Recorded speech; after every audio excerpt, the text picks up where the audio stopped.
Alright guys, Damon here again, and we've got an interesting test we're going to do today. So there's been a lot of talk in several forums and Facebook groups I'm a member of, and a lot of people are saying that the dual motor long range Model 3 is nipping at the heels of the performance Model 3 when it comes to 0 to 60. Now sure, we can look at those numbers all day long, but what I'm curious to see is, in the real world, what do those numbers actually mean? So what we're going to do is there's a fellow Tesla Model 3 owner who is bringing his long-range dual motor Model 3 out. He's been nice enough. He lives a little ways away. I think it's about a 45-minute drive for him, so definitely appreciate that to come out towards my way.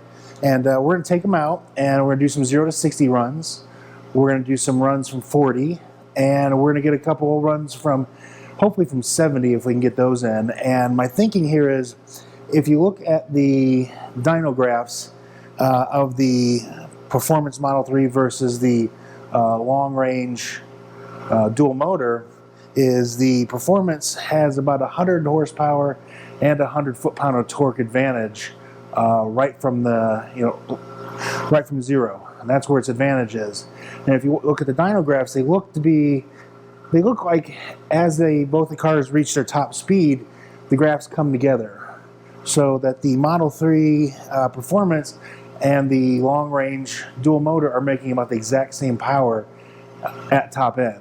So that leads me to believe that as speed increases, the advantage that the performance car is going to have is going to diminish. So I want to get some hits from 70 and see if that's truly the case. So this will be fun. I'm not sure if anyone's done this exact comparison yet or not, but we'll see. Now the other part of this is, everyone always asks, what's our state of charge? My state of charge, the car's sitting in the garage right now, so it's still probably a little cold, but it's at about 89. I always charge to 90%. So when I leave the house, it's usually 89. So the performance car, my car, will be at about 90%, and the dual motor long range car will be at 70 to 90%. I'll double check when it gets here. But what I've noticed in my testing is, as far as 0 to 60 is concerned, the state of charge doesn't seem to matter a whole lot. If you look at the dyno graphs, torque, which is what's responsible really for getting the car off the line and getting it 0 to 60, is largely unaffected by the state of charge. What does seem to taper off as the state of charge declines is the rated horsepower. So that's where it would probably affect it more in a quarter-mile race versus 0 to 60. So I'm going to do another video where I'm going to get some 0 to 60 times from 100%, and I'm going to go down 10% increments and see if I can get all the way down to 10% and see what the 0 to 60 time of the car is at 10%, and maybe we can possibly put to rest everybody's constantly, what's the state of charge? What's the state of charge? And I don't think it's going to make that big of a difference, even down in the lower numbers for 0 to 60. Maybe in a quarter mile it's going to make a difference, but I just don't see much of a difference in 0 to 60, even in the lower numbers, but we'll find out. All right, guys.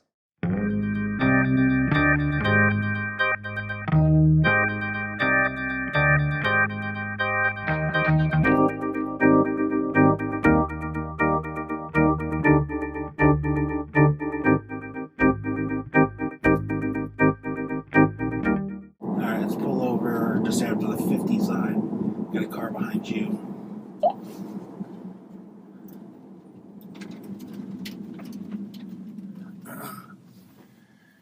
He's turning. Go ahead and get in the left lane.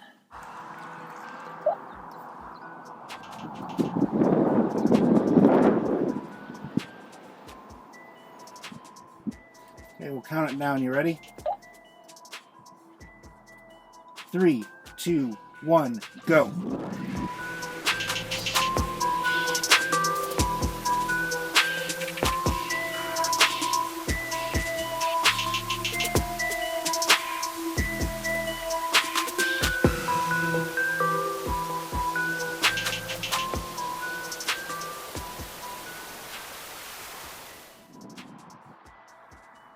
Okay, we'll count it down. You ready?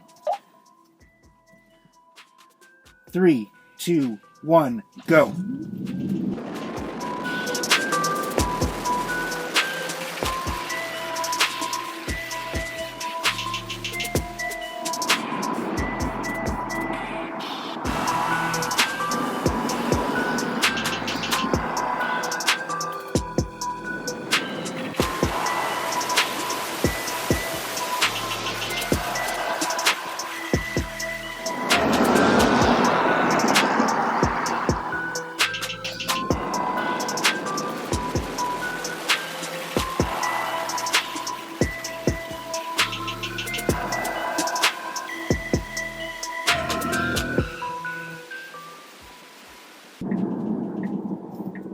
now let's try to get a 40 roll. All right, I think whenever you're ready. 3, 2, 1, go.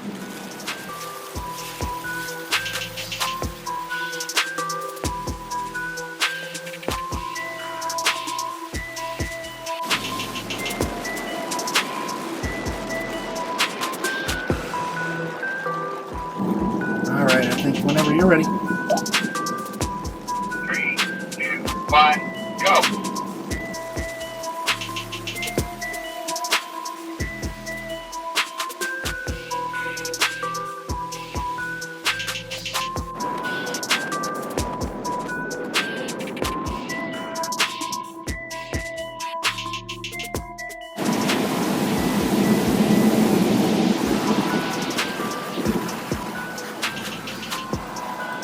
Three, 2, 1, go.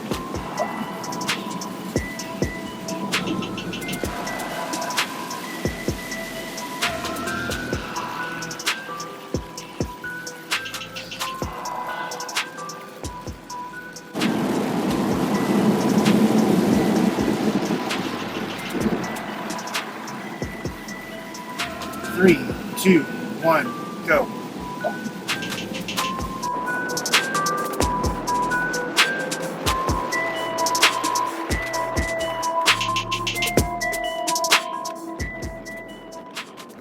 All right, guys, so we saw the video, saw the races, and I just want to go over a few things and talk about some takeaways. First, I'd like to give a huge thank you to Scott for coming the 45-minute drive to come out and have some fun. So thank you for that, Scott. And another thing, in watching these races, I want you to keep in mind that the performance car was definitely at a disadvantage when it comes to weight, and here's why. The performance car, my car, has larger wheels and larger tires, so those are going to be heavier. The other big factor is Scott's not a very big guy, and I obviously am. So if I had to guess, I would probably say I weigh more than twice that he does. So, you know, good on him, you know, helps the car with the weight. So in this case, the performance was definitely at a disadvantage for weight. However, even with that in mind, it looks like that the performance car has an advantage between 0 and up to probably about 45 miles an hour.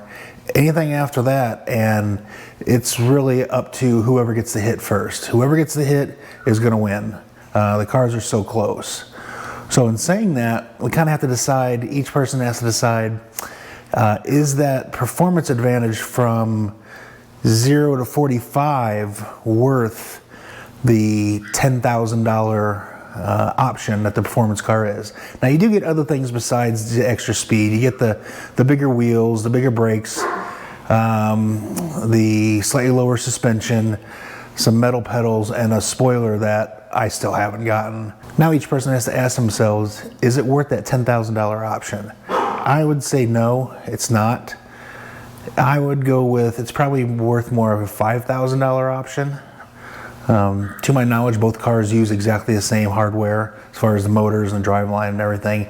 It's just a piece of software that allows the performance car to accelerate harder. So the question that I ask myself is, if I had to go back and do it again, would I make the exact same purchase knowing what I know now? And I would say yes, I would. And that's mainly just because I'm the type of person that if I'm going to get something, I want the top of the line of whatever it is. So it's up to you guys and gals. Tell me what you think. Is it worth the $10,000 option to be faster 0 to 40?